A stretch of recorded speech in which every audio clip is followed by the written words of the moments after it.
What is up, everybody? Welcome to my channel. My name is David, and today I have a very exciting topic for everybody: how to retire early through real estate investing.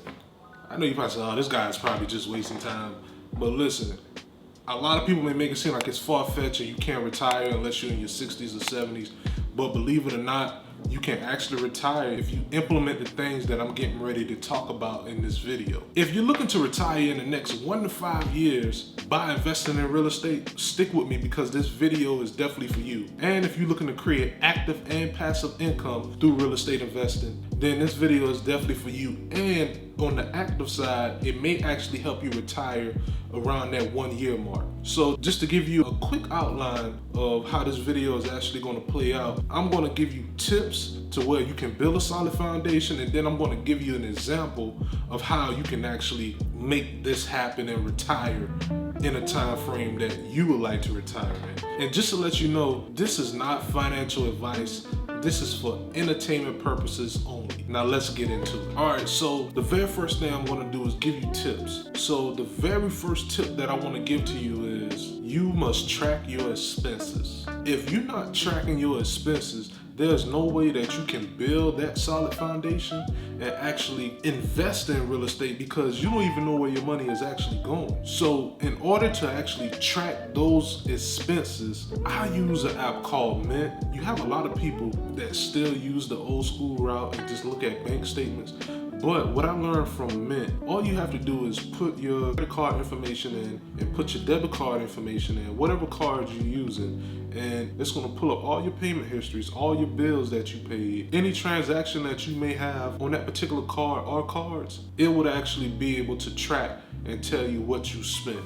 So my first recommendation is to go 6 months back to see exactly what you spent your money on in the past 6 months. And then once you track that and you see what you spent it on, then you need to go 6 months forward to keep track of what you're gonna spend your money on in the future. The good thing about going 6 months back, you'll be able to track your discretionary items and your necessities as well. So just to give you a brief definition of necessity. Necessity is pretty much your items such as your car insurance, your rent, your mortgage, just transactions that you would actually need every single month, day, and week. Now, discretionary items are items such as if you go to work every single day and you go out to lunch every single day, Monday through Friday, and you spend $10 a day just eating out at lunch.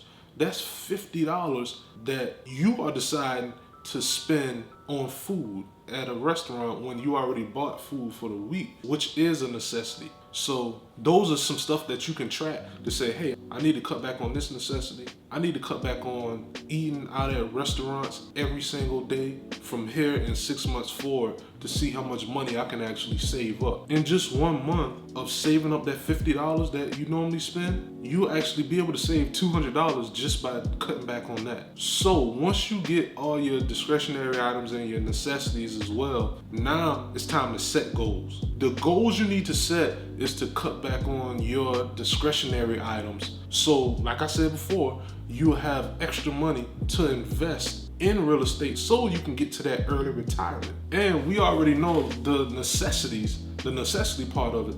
You really can't cut back on that unless if you live in a $1,500 apartment and you can downgrade to a $1,000 apartment, then of course you would actually save money every single month. But those are things that you actually need. So you really can't cut back on that. That is going to help you build that solid foundation, and that's going to help you to see where your money is going. So now whenever you do start making a lot more money and you're going on a track to early retirement, now you will know exactly, okay, I'm not going to increase my expenses just because I'm making passive income through real estate now.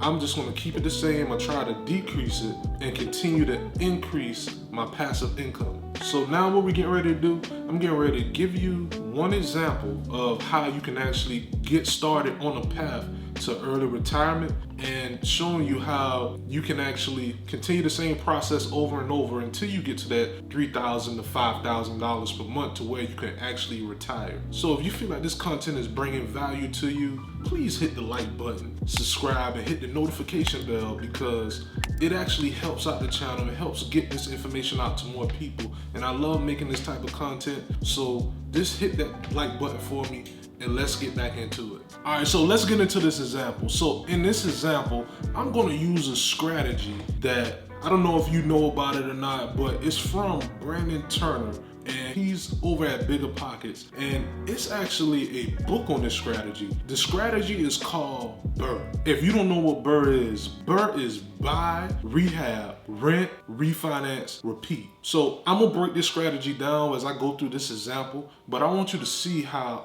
powerful this strategy can be whenever it's used properly, because it's a lot of people that's attempting this strategy but don't really know exactly what they're doing. Let's say you found a triplex style property, which is a 3-unit property, and the seller actually wants $350,000 for the property. So in this particular scenario, we're going to use a FHA loan, and the FHA loan requires you to put down 3.5%. So 3.5% of the $350,000 would be $12,250. So that would be your required down payment on a $350,000 loan. It's a great loan strategy that you can use if you don't want to have to put down 20% using something such as a conventional loan. So what that would do, that would actually create a loan amount of $337,500. With FHA loans, the rates are normally a little bit higher. So let's say the rates are around 5%, and it's a fixed rate loan at 30 years. That is the B in BRRRR.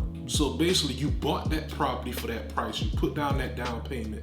So now the next step would be the R, which is rehab. So to rehab this property, let's say that it's not in bad condition, but it does need some cosmetic updates like new flooring, needs fresh paint. So, it's small, simple rehabs. So let's say that renovation amount is $20,000. Now you force depreciation, so you force the value of the property to go up from the $350,000 to $435,000. So now your new value of your home is $435,000. So now let's add up the cost. So the total cost for you to actually get into this property was the $350,000 plus your renovations, which was $20,000. So that total to $370,000 total to actually get into this property, which also creates a $65,000 profit with just 20K updates. And just to reiterate the numbers to you, we got a 3-unit triplex. We put 3.5% down. Your new loan amount is $337,750. That's going to create a new mortgage amount of $1,813 per month. Now, you also have other expenses. Your other expenses that you will have is property taxes, insurance, and repairs. So your property taxes on this particular property would be $306 per month. Insurance would be $150 per month. And your repairs on this particular property would be $200 a month. And I'm not saying you still have repairs after the renovation, but you put money aside for future repairs that may be needed. So your total expense every single month would be $2,469 per month. So as you can see, this is pretty much the R in BRRRR. So now we still have a couple of more R's that we have to go over. So let's get into the next R segment. So in BRRRR, your next R stands for rent. I love it. I love when it's time to rent, because then you get to collect cash flow. So now you have 2 units that you are not occupying, and it's fully fixed up. So now you can go ahead and move 2 tenants in. So let's say for each unit, you're able to rent each unit out for $1,000 a piece. Your total rental income will be $2,000. So if we already discussed that you have your expenses and you got your total rental income, if you subtract your expenses from your total rental income, what you would have to pay and what I would have to pay in that 3rd unit would be $469 per month. I know you said, well, I thought we wouldn't have to pay, I thought we probably wouldn't have to pay anything. We're working towards retirement. No, in this situation, we still have to pay a little bit, but what if you can cut your expenses? When we talked about expenses earlier, what if you can cut your expenses down to $469? And in an area like where I live, rent's around $1,000 to $1,500 a month. So if you can cut it down to $469 and live in an area of your choice, you're winning. Now, don't forget, your mortgage amount is pretty much broken into two segments. A portion of it is going to go towards the rent, a portion of it is going to go towards the principal, and a portion of it is going to go towards the interest. Your portion that will be going towards the principal would be $309 per month, which would total $3,713 per year. So if you think about it, at the end of the year, you're not really paying $469 because they're paying down your loan, which is increasing your equity. So you're actually only paying around $100 and something to actually live in the property every single month, if you want to think of it that way. Just to simplify it, you're getting $309 back in value for living in the property and renting out the other two units. So the next R in BRRRR stands for refinance. This is another part of it that I love too, because now you get to pull your money back out of it and repeat the process. So when you refinance, in this particular situation, it will increase your mortgage amount. The new property value will be $435,000, which forced depreciation and created an equity amount of $97,250. So with that new value also, you got to realize that some banks give you 75% of the after repair value. Some banks will give you 80 to 85%. So in this scenario, let's say they give you 85% of that $435,000, which is your after repair value. Your refinance amount would be $369,750. First thing that's going to happen is you will have to pay off your old loan amount, which is $337,750. And guess what? The cash from the refi that you'll be able to pull out is $32,000. So you did everything that you did, such as going in, renovating the property, fixing it up completely, moving tenants in, just to pull $32,000 back out of the property to do the same process again. But your mortgage amount will increase. So your new mortgage amount is around $2,000 a month. Property taxes is pretty much going to be the same. So your property taxes, insurance going to be the same. Repairs may go up a little bit more because after 1 year, you're going to move out of that property and move someone else in. So your mortgage amount, like I said before, is $2,000. Property taxes is $300 per month. Insurance is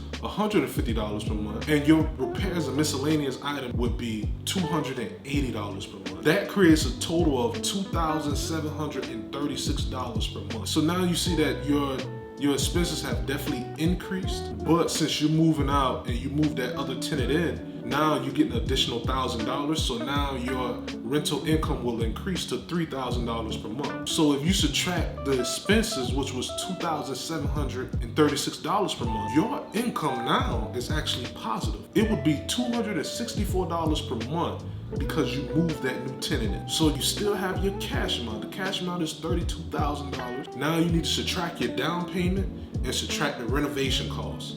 And if you subtract those two, which is $32,000 minus $12,250 minus $20K in repair, your actual out of property for doing this whole BRRRR strategy is $250 plus your time and your effort that you put in, because time is very important too. But you're only out of pocket $250 to pull $32,000 out and repeat the process. Now, this is a long-term goal. Like I said, it's in 1 to 5 years, or maybe a little bit longer. But if we use that same number of $264 as income and you multiply that by 13, that would actually get you to $3,000 in passive income. If you just do this with 13 properties and it came out to be about that $264 number.